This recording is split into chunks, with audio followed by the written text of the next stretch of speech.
Hi, everyone. I'm Dr. Carrie Haley. I'm one of the assistant medical directors with Regents Hospital. I am here with Brittney Baker, who is a firefighter, paramedic with St. Paul Fire, and also a paramedic for Lakeview EMS. Yes. Brittney, thank you so much for being here today. Oh, thanks for having me. Appreciate it. So, Brittney, can you tell us a little bit about at least maybe what brought you and made you interested in getting an EMS in the first place?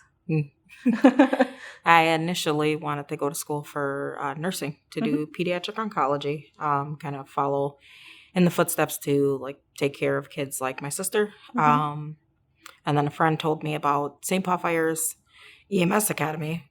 And so I decided to take that class. And she's like, if you go, you can become an EMT. I think you'd be good at it. And I went, and then there were firefighters there that were coming to help out with our class. We got to go out to the training center during my academy to run through the fire test and do some time on like the whole on nozzles and on the hose lines.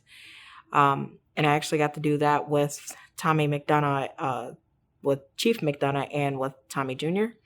So that was super nice, and I just kind of fell in love with it. Like I felt like that's where I needed to be. So then I continued on working at Station 51, got hired at Regions EMS the first year doing the state fair. And then I got hired at Mercy and just kind of decided like I just wanted to stick with EMS, but I also wanted to learn about what doctors are looking for, what nurses are looking for when people come into the hospital. And yeah, been there ever since. Just kind of all over the place. So. Working on all the jobs. Yeah. What do you think has been the biggest thing that's really kept your drive to continue to learn more and do more within the field of EMS? It's always changing. I can't sit still. Anybody who knows me knows that I can't work one job. I can't sit still. And this is the one of the things that I can do where it doesn't matter whether I teach or work as a firefighter or work as a paramedic privately, or just even go teach at like Century or teaching in the community, whatever it may be. It's something that everybody, at least once in their lifetime, comes into contact with. And so the more I can learn, the more I can teach other people and be able to actually like impact some type of change. Nice. Do you feel that you've been able to kind of at least get, now that you've been doing this for a little bit, get yourself in there to help educate people more about thinking now going along the lines of the diversity, inclusion, equity, kind of getting your voice heard a little bit more? Absolutely. And I think it helps that the teaching portion, if you can kind of start from the bottom and actually working your way up. So like even for myself, like going through the EMS Academy, going back there and teaching there, or when I'm trying to recruit people like, hey, this is something, there was nobody that looked like me doing it in terms of like being a Black female to get hired on St. Paul. I didn't have anyone to reference. And so now other people have someone they can reference, whether you be Black, Asian, Hispanic, like we can come, everybody can do it. Anybody can do it. And I don't say anybody because it's an easy job, but it's something that if you want to work hard for, you can do it. And I tell people like I did an academy, it's not to brag at all, but just to give reference. Like I did my academy 6 months after I had my son. And that was like the hardest 6 months I think I've ever worked to try and get in shape for something. I got there and I still wasn't ready. But just if I can do that, then I know that people can make it through anything they put their mind to. Yeah, no, that's huge. Having had children myself, both the mental that you have to go through for being a mom and then also studying and everything that you need to do, but then the physicality for firefighting and getting yourself back to that. That's a lot of dedication. Yeah. So when we're thinking now, again, more towards like our diversity, inclusion stuff, what do you think of, since we kind of talked in our initial, the post George Floyd murder, everything that's happened since then, what do you see now as like the next steps going forward? What do you hope for? What do you envision for not necessarily just St. Paul, but also like the field of EMS and how we can help our patients better? Education. And then also I hear a lot of, especially now with policing, that like people should be like have some form of connection to the community that they're working in, or live in the community that they're working in. And either way, that kind of puts it in a better perspective for people to be able to be like, okay, well, you know what, I know this area, I know this group of people. Guys on the job laugh and make jokes at me all the time. They're like, we can't take you anywhere without you knowing somebody talking to you. But that's important, because then you build up that trust. And there isn't a whole lot of trust in fire. There isn't a whole lot of trust in EMS or a lot of trust in policing right now, between our fields and the community. So if people don't trust, then they're not likely to want to work in those jobs. So then we won't have that diversity. So I think the first thing is for us to, number one, get back to that trust. And then once we get there, then we can start talking to people about, hey, you know what, you can actually come and do this, and be good at it if it's something that you really want to do. And that's whether you want to do fire, police, military, work in hospitals.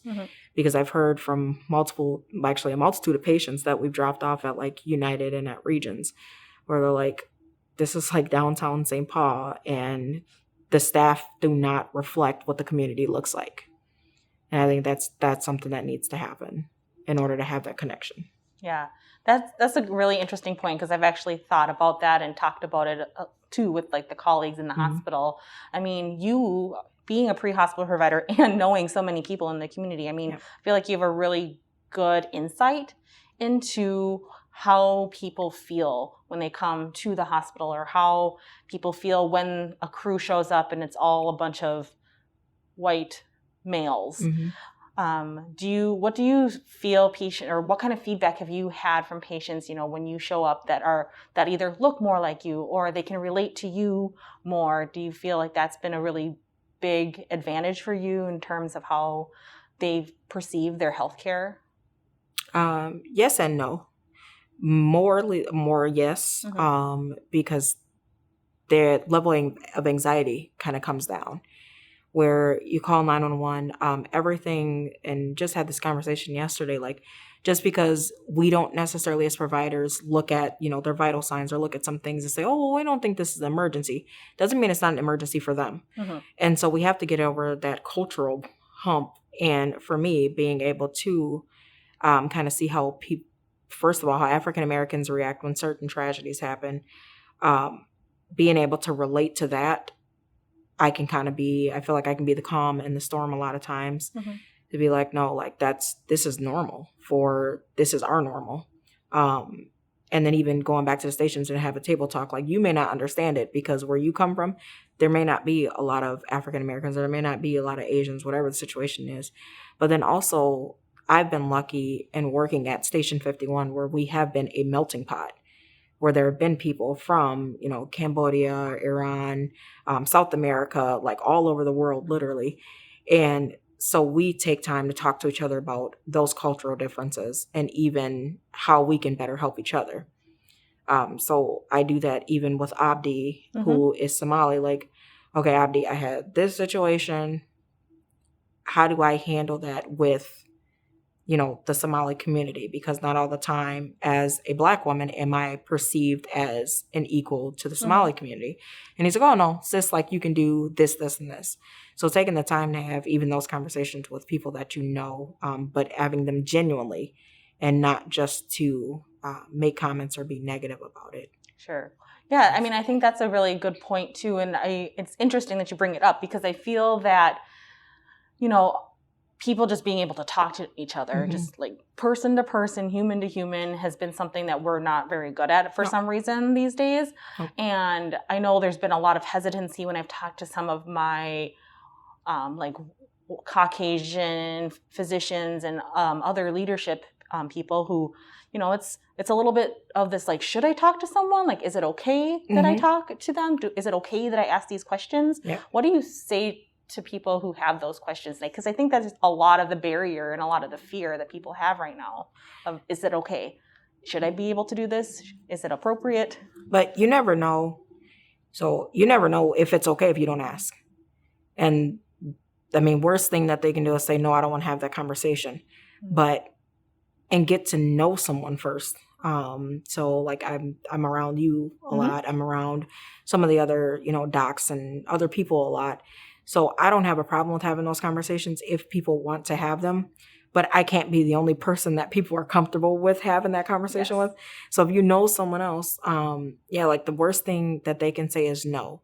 And then at that point, you've at least tried. And if or maybe they're just not comfortable with having it. But people also have to be open-minded. I can't expect for you to know things about me if I don't tell them to you or if I don't explain them to you. However, there's some things that I don't feel like I need to explain, that sometimes I find myself explaining, like, it's not okay that you said that. Don't say that again. But also understanding that this is a big city, but a lot of people that live and work in the big city now aren't from here. Yeah. So they come from places where there may be like 200 in a graduating class, where, my class may have had like 800-900 people graduating, or, schools that may be smaller, whatever situation is. Understanding that portion and breaking down that more on a personal level, I think allows people to be more open. No, I agree. What do you think is a good avenue for people to, so let's say someone grew up in the middle of nowhere, central Minnesota, maybe have seen one or two other people who were not the same as them in their entire lifetimes, and they're in their adulthood careers. Yeah. How do we get people to be able to make connections, do you think? I'm just trying, like, the community service is like one thing that I can think of, or going into the community and being a part of it and trying to immerse yourself. Do you have any other thoughts, having lived in St. Paul and been? I'm a food girl. So I think that's one of the things that no matter who you are or wherever, everybody has to eat. So if you can even take, like we do our cultural potlucks, that's a requirement for that potluck. Everybody has to bring a food from their home country or something that reminds them of their home country. Or, like if they're culturally like different, like I was born here, but my family's from down south. So we eat a lot of Southern food. So even adding that piece, and then you can have the conversations like that, like, man, like, well, what's that? Well, I've never even heard of that. I've never even seen that. Or taking the time to go out to other places with your family to like an authentic place if you can't do that. Otherwise, and watch other movies. Like, I know it sounds funny, but, watch movies from other cultures, or if you see somebody out on the street, and you see something that looks different, spark a conversation. Whether you're in a line getting coffee or you're line at the grocery store, whatever it is, we have to stop making things so awkward. And that's why they don't happen, because people just make things awkward. Yes. They're not as hard as people make it to be. And stay out of social media. Like I'm on Facebook. Like I've been posting a lot of my family, especially lately. But people spend all their time on social media and watching the news networks, and it's good to get information, but that's where we form those biases, and then it's harder to break down those barriers because the walls are up. Oh, I really like that, because I keep thinking about it, and I keep talking to like my family about it too. Just I don't like, it's just boggling my mind. Like, why can't we just talk to each other? And it is like those barriers, and kind of expanding upon the whole barrier thing, or the topic of barriers. What do you feel are some of the biggest barriers for the patients that we see, the community members that we see, when they encounter healthcare providers who may not look like them or may not understand where they're coming from? What kind of barriers do we need to break down in that relationship? Getting to understand where they come from. So I just was teaching yesterday and had that conversation with a couple of the students. Like, you may, especially Minnesota just in general, it's a place that has always been a safe haven for people from other countries to come to. Even if it takes for you to read a book or go online to look at, how to deal with, some other cultures may be a little bit more hysterical when they call 911, not because there's actually someone dying, but because in their home country, that may have been the only way that they get an ambulance. Not saying that they're not sick. They may be sick, but because they're not sick enough to be dying an ambulance may not have come, or whatever the situation is, or, Mm-hmm. Going to the hospital for like a tummy ache. Well, you could have just bought whatever at the store. And sometimes providers do say that, well, if they don't know that, or if they don't have the money for that, or if they've, never known that, to just don't have the education. Sure. Yeah. As far as what to do, that's where that comes into play, where we can, instead of making those comments and going based off those biases, use that time to educate them. They don't know. This isn't what they do for work. And we have family members that don't even understand what we do for work. Yes, so how do we very expect true. someone coming from another country to understand the way that we do things if they've never been able to experience that? So just, use that time to educate, and then you can, at that point, learn more about them. Mm-hmm. Yeah, I think that's a really good point. And it was interesting having this conversation the other day about how what maybe one of the biggest things that we can do to break down, or to become more equitable, have more equality, is like teach people to read. Yep. So, or it's kind of ties in with that whole education piece. Yep. So let's tell people how they can read so they can gain knowledge, so that they can understand the knowledge that they are being provided with, and then just become educators ourselves, in not just written word, but in the spoken word as well, and being able to have good conversations with each other. And beyond that, really, maybe we all need to have a little bit of more communication classes in general, just for the general population. Yeah. Just being able to talk to each other. Absolutely, yeah. So kind of to diverge a little bit, I'd really like to hear a little bit more about your experiences, especially maybe coming from the fact that you work in the hospital and the pre-hospital setting as an African-American female. So do you feel that in some ways it's more the fact that you are Black, or the fact that you are a female, that puts up barriers for some people within your workplace? Or have it been kind of just like the culmination of everything for you? I think it's been culmination. I think that a lot, and I actually took for somebody else to tell me this, like, people are comfortable around you. And I was like, no, they're not. And they're like, no, yes, they really are. But I've been, other than last year with, and Jody getting hired on as a firefighter, and then being at Station 51, I've been the only one everywhere I've gone. From working at Mercy in the ED, I did hyperbarics at Abbott, Regents EMS, Lakeview, currently still teaching. That's just me. And I didn't really necessarily have anyone to reference. I have quite a few friends on the Minneapolis side that have been helping out with that. Quite a few African-American males that I'm friends with that do the work, but it's just not a thing that the women do. And I don't know if that's necessarily something that's here, because there are so many different barriers put up. Because if you go down south, or if you go everywhere else, and for the most part in the U.S., there are a lot of them. I think Miami-Dade at this point has about 200, if not a few more, Black women working on their department. In St. Paul, we have 2. And I think between us and Minneapolis, there aren't a lot. And we just did a photo shoot a few weeks back, kind of in honor of Breonna Taylor, for all the women in fire and EMS. And in total, there were 29 of us from the state that we compiled together the list. And majority of us were able to come out, but I'm just looking, I'm like, this isn't even, I don't even know how you get less than 1%. Yeah. But I mean, that's the size of a kindergarten classroom, yes. One classroom for one school. And that's how it felt. But it felt good to be able to be together.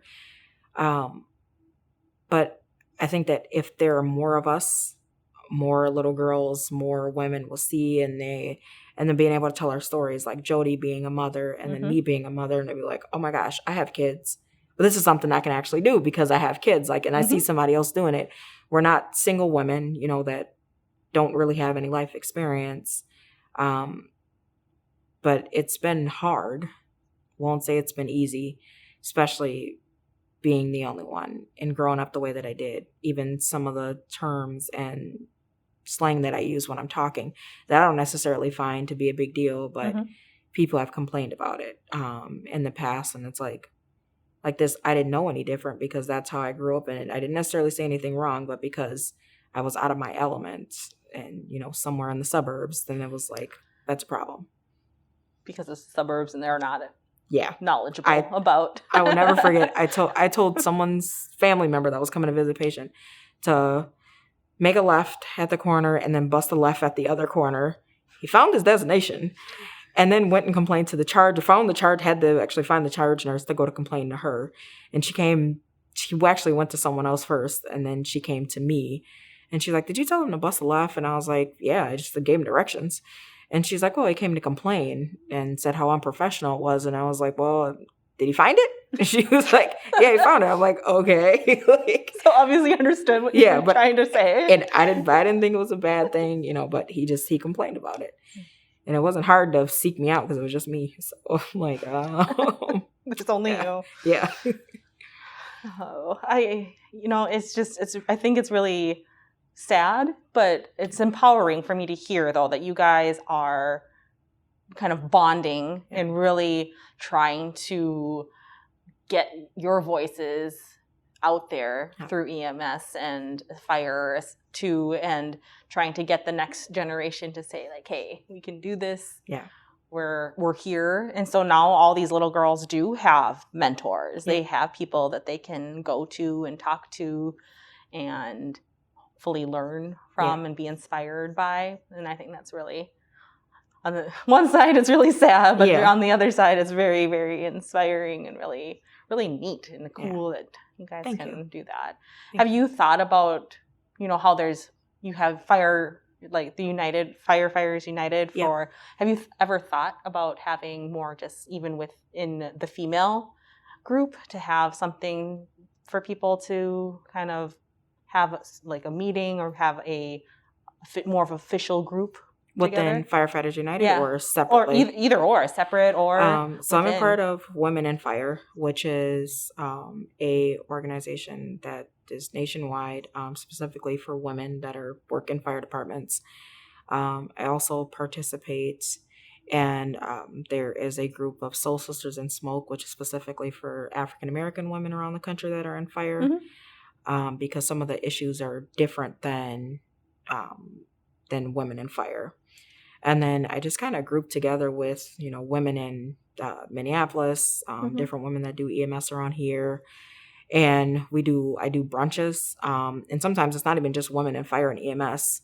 The brunches are just kind of like women in general. And we get together, people network. So I have a couple good friends of mine that work like corporate. My aunts work corporate. Some of them will work for the state and police and different kind of things. So that if we know people that want to work those jobs or that need help trying to tap into that industry or go to school, whatever it is, they have somebody to reference to and they're not kind of starting without any help. So I don't know. I have my hands in a lot of stuff and my husband keeps telling me stop doing it. I don't say no to things. I barely take time for myself. But then I'm also doing Girl Scouts, which has been, I think, probably one of the most stressful things I've done. And that my troop is mainly a troop of color. We have a couple Hmong girls, and then they're largely Hispanic and then African American. And they kind of came to our troop because they didn't feel wanted or necessarily included in some of the things that they were doing in the other troops they were in.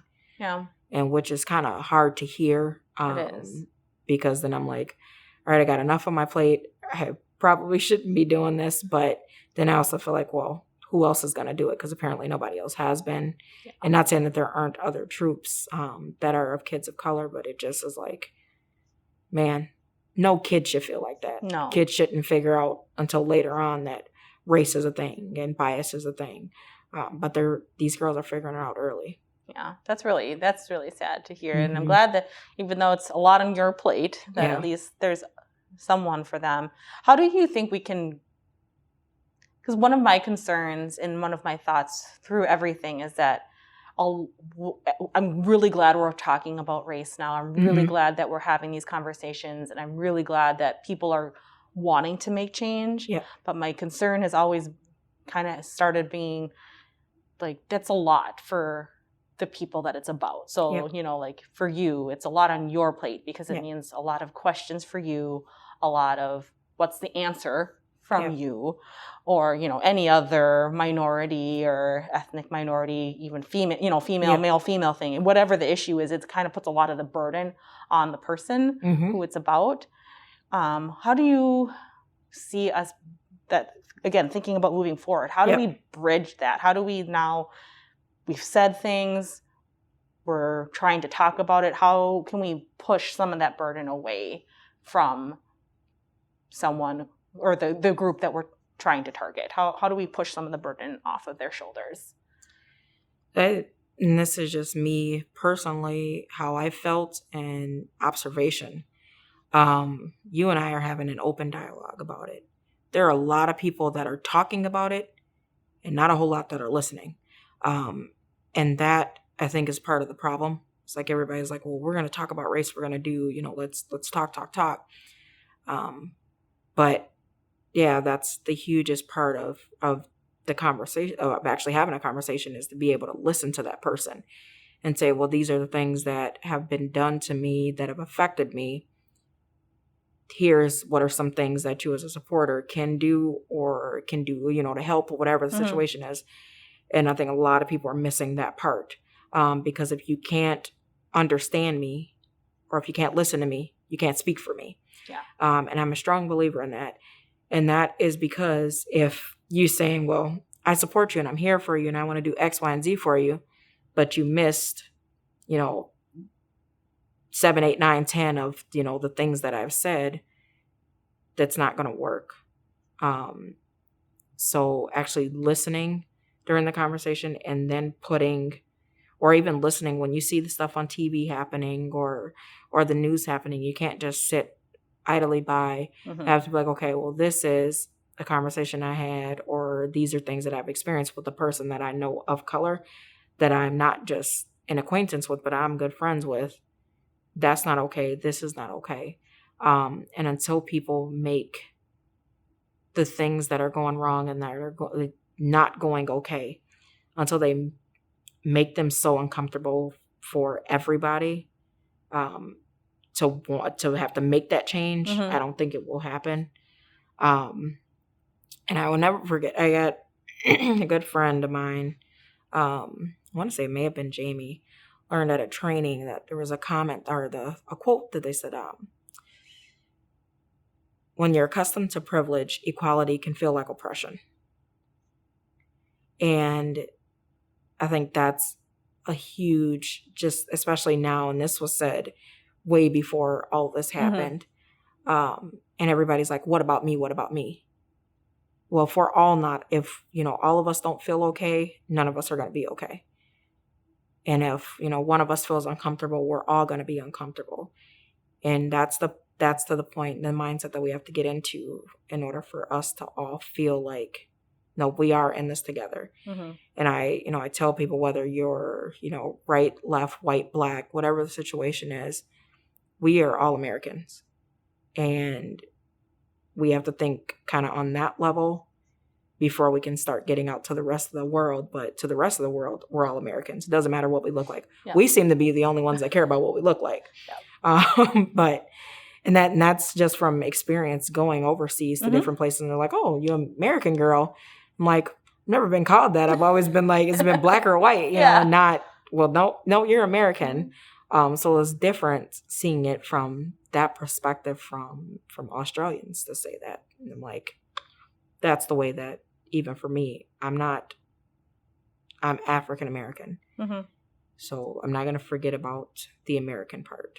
And that's what I want people to start thinking about. Like, everyone else, and I don't know if anybody else has ever noticed this, I'm sure somebody has, but we have African American, we have Native American, we have Asian American, Somali American, but then it's not white American, it's Caucasian.